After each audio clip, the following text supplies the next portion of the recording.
पूरा वीडियो देखने से पहले आप सर्वप्रथम दो काम करिए। पहला, चैनल को सब्सक्राइब और दूसरा, वीडियो को लाइक करें और बेल बटन दबाना ना भूले और सबसे अंतिम में वीडियो को शेयर करना ना भूले। दोस्तों, मैं आज जो घटना आपको सुनाने जा रहा हूँ वो उस समय की है जब भगवान श्री कृष्ण को हनुमान जी के भयानक क्रोध को शांत करने के लिए प्रभु श्री राम का रूप धारण करना पड़ा था। यही नहीं, कृष्ण जी की पत्नी रुक्मणी को भी माँ सीता बनकर हनुमान जी को अपने दर्शन देने पड़े थे।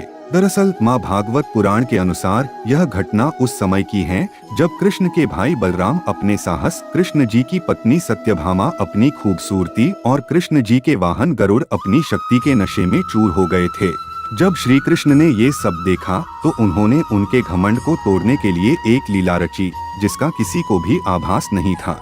एक दिन नारद मुनि इंद्र की देव सभा में आए। उनके सम्मान में वहां उपस्थित सभी देवता खड़े हो गए। गरुड़ को छोड़कर। गरुड़ का ये व्यवहार इंद्र को अच्छा नहीं लगा।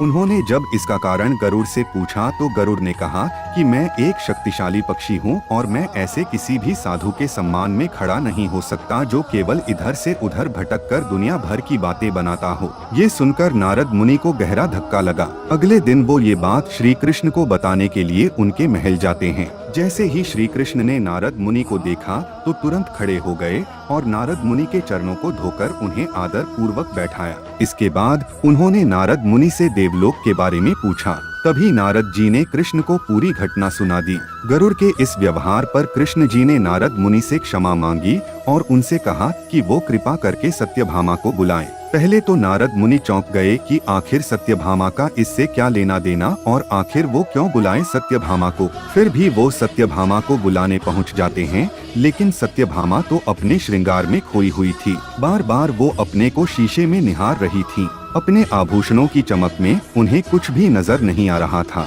तभी नारद मुनि ने उन्हें आवाज लगाई, सुनो सत्यभामा, कृष्ण आपको बुला रहे हैं। लेकिन सत्यभामा ने कोई उत्तर नहीं दिया। वो अपनी खूबसूरती में ही खोई रही। नारद मुनि को एक बार फिर अपमान का घूंट पीना पड़ा। वे तत्काल श्री कृष्ण के पास गए और उन्हें पूरी बात बताई।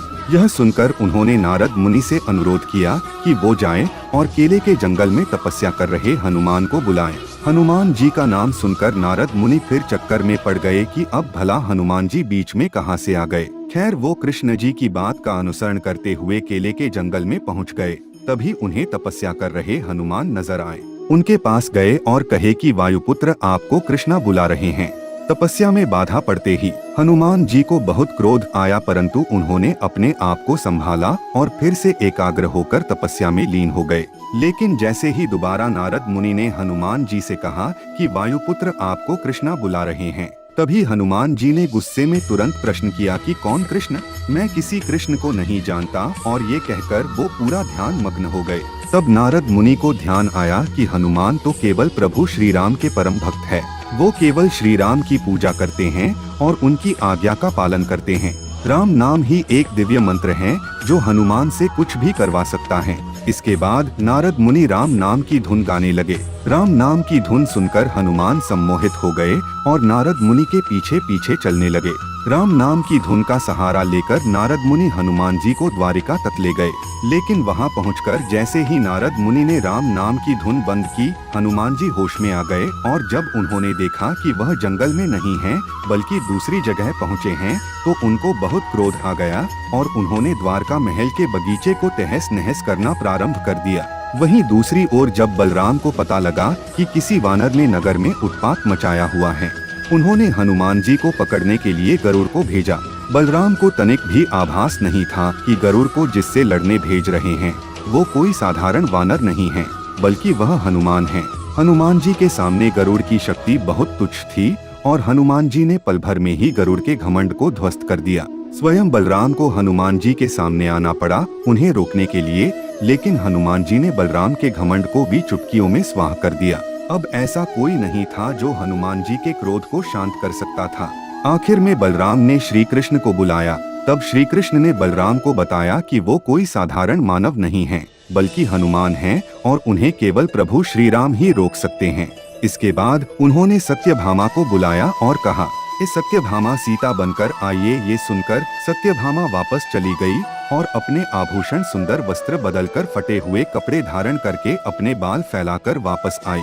सत्यभामा को लगा कि शायद श्री कृष्ण उनके वनवास वाली सीता के स्वरूप को देखकर प्रसन्न हो जाएंगे, लेकिन कृष्णा तो उन्हें देखकर हंसने लगे और उनसे कहा कि मेरे पास सीता बनकर आइए। सत्यभामा कुछ भी समझ नहीं आया। वो वापस गई और फिर से खूब सारे आभूषण और बढ़िया सी साड़ी पहनकर आ गई। श्री कृष्ण ने उन्हें देखा और फिर जोर जोर से हंसते हुए उनसे कहने लगे कि आपको सीता की जगह आभूषण की दुकान बनकर आ गई। मैंने आपसे सीता बनकर आने को कहा था। यह सुनते ही सत्यभामा का घमंड चूर चूर हो गया।